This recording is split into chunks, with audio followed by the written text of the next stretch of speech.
Hello എല്ലാവർക്കും ദാസ് പിക്സിലേക്ക് സ്വാഗതം. ഒരു പുതുമുഖ നടിയെ സംബന്ധിച്ച് ഇത്രയേറെ ഒരു റിവ്യൂവിന് കാത്തിരിക്കുന്ന ആളുകൾ, ഒരുപക്ഷെ നെഗറ്റീവിനൊക്കെ വേണ്ടി കാത്തിരിക്കുന്ന ഒരുപാട് ആളുകളുണ്ടാവും. നമുക്ക് ഇന്നലെ വരെ ഒരുപാട് രീതിയിലുള്ള ബുള്ളിങ്ങും ഒരുപാട് സൈബർ അറ്റാക്കുകളൊക്കെ നേരിട്ടിട്ടാണ് ഇപ്പോൾ സിനിമ ഇറങ്ങുന്നത്. അപ്പോൾ ഈ ഒരു സിനിമ കാണാൻ പോകുമ്പോൾ ആളുകൾക്ക് ആകാംക്ഷയുണ്ട്, ഈ ഒരു നടിയെ, മോഹൻലാലിൻ്റെ നടിയെ എങ്ങനെയായിരിക്കും ഈ ഒരു ടൈറ്റിലായിട്ട് ഏറ്റവും കൂടുതൽ യോജിച്ചിരിക്കുന്ന ഒരു പേര് കൂടിയാണ് തുടക്കം എന്നുള്ളത്. എങ്ങനെയാണ് ഈ ഒരു സിനിമ ജൂഡ് ആൻ്റണി സംവിധാനം ചെയ്തിട്ടുള്ളത് എന്നുള്ളതാണ് ആദ്യം തന്നെ പറയുന്നത്. ഇതൊരു സാധാരണ സിനിമയല്ല, നമ്മൾ ട്രെയിലർ കണ്ട പോലെയല്ല, ഇതൊരു വലിയ സിനിമയാണ്. അതായത് ഒരു കുട്ടി വലിയ സിനിമയാണ്. ഒരു പുതുമുഖ നടിക്ക് എടുത്ത് പൊക്കാൻ പറ്റാവുന്നതിലപ്പുറമുള്ളൊരു റോളാണ്. അത് അഭിനയത്തിൻ്റെ വയസ്സിലല്ല, ആക്ടിങ് വയസ്സിലല്ല, ആക്ഷൻ വയസ്സിൽ വലിയ രീതിയിലുള്ള മാർഷൽ ആർട്സ് ഒക്കെ പഠിച്ചിട്ടുള്ള ഒരു നടിയാണ് വിസ്മയ. അപ്പോൾ ഇവർ എങ്ങനെയാണ് ഈ ഒരു സ്ക്രീനിൽ കൊണ്ടുവരേണ്ടത്, അല്ലെങ്കിൽ ഈ ആക്ഷൻ പാക്കായിട്ട് ഈ ഒരു സിനിമ എങ്ങനെ കൊണ്ടുപോകും എന്നുള്ളതൊക്കെ ജൂഡ് ആൻ്റണി ഈ സിനിമയിലൂടെ തെളിയിച്ചു. ഒറ്റ വാക്കിൽ പറഞ്ഞാൽ സിനിമ എനിക്ക് ഇഷ്ടപ്പെട്ടു. ഞാനത് OTT പ്രേക്ഷകർ ഉദ്ദേശിച്ചല്ല പറയണത്, തിയേറ്ററിൽ സിനിമ കണ്ട് എക്സ്പീരിയൻസ് ചെയ്യുന്ന എല്ലാവരും ഉദ്ദേശിച്ചാണ് പറയുന്നത്. നമുക്കറിയാം, ഒരു സിനിമ ഇറങ്ങിക്കഴിഞ്ഞാൽ OTTയിൽ കാണുന്ന ആളുകളുടെ ഒരു പെർസ്പെക്റ്റീവ് വേറെ ആയിരിക്കും.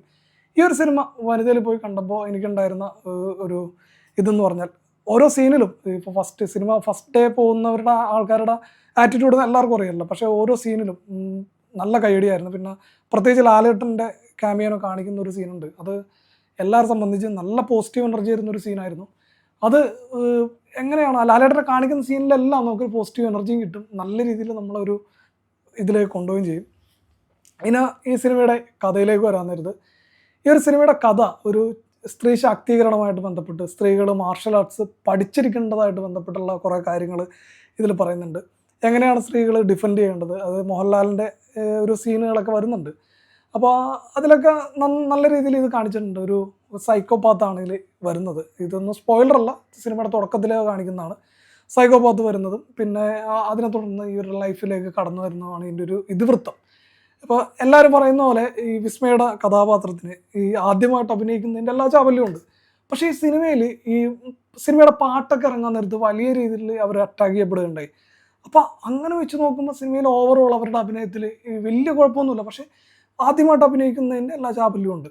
പക്ഷേ ഇവരുടെ ആക്ഷൻ രംഗങ്ങളൊക്കെ കിടിലനായിട്ട്, ഒരു പുതുമുഖ നടിയാണ് ഇത് ചെയ്യുന്നതെന്നുള്ള ഒരു പോരായ്മ ഇല്ലാതെയാണ് വിസ്മയ ഇതിൽ ചെയ്തിരിക്കുന്നത്. നിങ്ങൾക്ക് സിനിമ കണ്ടാൽ അറിയാൻ പറ്റും, ഇത് ട്രെയിലർ അല്ല, സിനിമ എൻറ്റയർലി ഡിഫറെൻ്റ് ആണ്. പിന്നെ ഇത് ചെയ്തിരിക്കുന്ന ജൂഡ് ആൻ്റണിയെ സംബന്ധിച്ച് പുള്ളിക്ക് നല്ല ഒരു ധൈര്യം ഉണ്ടെങ്കിൽ മാത്രം ഇത്തരം ഒരു സിനിമ ചെയ്യാനുള്ളൊരു ഇത് കിട്ടുള്ളൂ. കാരണം ഇതുപോലൊരു സിനിമ മലയാളത്തിലെ ഏതെങ്കിലും ഒരു നടിയെ വെച്ച് ചെയ്യാൻ പറ്റുമോ എന്നുള്ളത് ഞാൻ തിയേറ്ററിൽ നിന്ന് ആലോചിച്ചപ്പോൾ അങ്ങനെ ഒരു നടി നിലവിൽ ഉള്ളതായിട്ട് എനിക്കും തോന്നുന്നില്ല. കാരണം ഏത് നടി വെച്ച് ചെയ്യാൻ പറ്റും ഈ ഒരു സിനിമ? ഇപ്പോൾ പുതുമുഖ നടി തന്നെ വേണം എന്ന് പറയുമ്പോൾ ജൂഡ് ആൻ്റണി ഈ ഒരു വിസ്മയനെ തന്നെ തിരഞ്ഞെടുത്തതിൽ വലിയ അത്ഭുതപ്പെടാനില്ല. കാരണം ഇത് സ്ക്രീനിൽ പെർഫോം ചെയ്യണമെങ്കിൽ നല്ല രീതിയിലുള്ള മാർഷൽ ആർട്സും അല്ലെങ്കിൽ മെയ് വഴങ്ങുന്ന രീതിയിലുള്ള പ്രകടനം കാഴ്ചവെച്ചാലേ സാധിക്കുകയുള്ളൂ.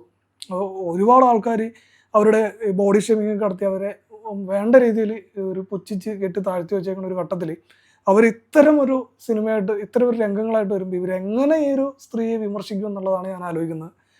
സിനിമ നമുക്കറിയാം JX ബിജു ആണ്.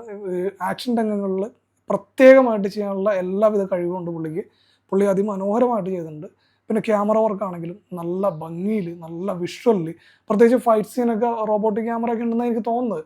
ആ സീനിൽ വിസ്മയുടെ ഒരു ക്ലൈമാക്സ് ഫൈറ്റിലൊരു സീനുണ്ട്, നമ്മുടെ ബാഹുബലിയിൽ ഒരു സീൻ പോലെ ഒരു സീനുണ്ട് ഇതിൽ. അത് നന്നായിട്ട് രജിസ്റ്റർ ചെയ്ത് നമ്മുടെ മനസ്സിലേക്ക് നന്നായിട്ട് രജിസ്റ്റർ ചെയ്ത് വരുന്നൊരു സീനാണത്. കിഡിലനായിട്ട് ആ ഒരു ആക്ഷൻ കൊറിയോഗ്രാഫി ചെയ്തിട്ടുണ്ട്. ആക്ഷൻ കൊറിയോഗ്രാഫിയുടെ കാര്യം പറയുമ്പോൾ ഈ ആക്ഷനൊക്കെ ചെയ്യുന്ന മാസ്റ്റർ ഏറ്റവും ഫസ്റ്റ് ഇതിൽ ഒരു റോൾ അഭിനയിച്ചിട്ടുണ്ട്. പിന്നെ ഈ പറഞ്ഞ പോലെ നമ്മുടെ വില്ലനായിട്ട് വരുന്ന പയ്യൻ, അവൻ അത്യാവശ്യം നല്ല രീതിയിൽ അഭിനയിച്ചിട്ടുണ്ട്. അവൻ്റെ വേറൊന്നുമില്ല അവന്, പക്ഷെ അവൻ കലക്കനായിട്ട് ചെയ്തിട്ടുണ്ട്. അവൻ വലിയ മോശമില്ലാത്ത രീതിയിൽ ചെയ്തിട്ടുണ്ട്. സായികുമാർ സ്വാഭാവികം എല്ലാ സിനിമയിലും പോലെ, മനോജ് KJN, മറ്റ് താരങ്ങളെല്ലാം നല്ല രീതിയിൽ ചെയ്തിട്ടുണ്ട്. ചില സീനുകളിലൊക്കെ നമുക്ക് ക്രിഞ്ച് അടിക്കുമെങ്കിലും അത് ഒരു ആദ്യ സിനിമ എന്നുള്ള രീതിയിൽ നമുക്ക് അത് വിട്ടുകളയാം എന്നുള്ളതാണ്. സിനിമ തീർച്ചയായിട്ടും തിയേറ്ററിൽ പോയി കാണാനുള്ള സിനിമയുണ്ട്. പിന്നെ അത് OTTയിലേക്ക് വരുമ്പോൾ അത് എങ്ങനെ എടുക്കും, എങ്ങനെ ഇതിനെ ക്രിട്ടിസൈസ് ചെയ്യും എന്നുള്ളതൊന്നും എനിക്കറിയില്ല. ഇനി വലിയ റിവ്യൂസൊക്കെ പറയട്ടെ, എങ്ങനെയുണ്ട് സിനിമ, അതിനെപ്പറ്റിയൊക്കെ അവരുടെ ഉള്ളിൽ തോന്നിയ കാര്യങ്ങളൊക്കെ പറയാൻ നേരത്ത് നിങ്ങൾക്ക് കുറച്ചുകൂടി വ്യക്തത കിട്ടും. ഇപ്പോൾ ഞാനെല്ലാം പോസിറ്റീവായി കാണുന്നതുകൊണ്ട് എനിക്ക് ഈ ഒരു സിനിമ പോസിറ്റീവായിട്ടാണ് തോന്നിയത്. ലാലേട്ടൻ്റെ സീൻ വരുന്ന സമയത്തെല്ലാം തിയേറ്ററിൽ നല്ല കൈയടിയായിരുന്നു. ലാലേട്ടൻ്റെ സീൻ ഇൻ്റർവ്യൂവിൽ കാണിക്കുമ്പോൾ തന്നെ നല്ല രീതിയിലുള്ള ഒരു ഓളം ആ ഒരു സിനിമയ്ക്ക് നമുക്ക് കിട്ടും. ഒരു പോസിറ്റീവ് എനർജി, പുള്ളീനെ എപ്പോൾ കാണിച്ചാലും കിട്ടുന്നൊരു പോസിറ്റീവ് എനർജി ഇല്ലേ, അത് നമുക്ക് കിട്ടും. തീർച്ചയായിട്ടും സിനിമ തിയേറ്ററിൽ പോയി എക്സ്പീരിയൻസ് ചെയ്യാൻ ശ്രമിക്കുക. അപ്പോൾ അടുത്ത വീഡിയോയിൽ കാണുന്നവരെല്ലാവർക്കും ബൈ.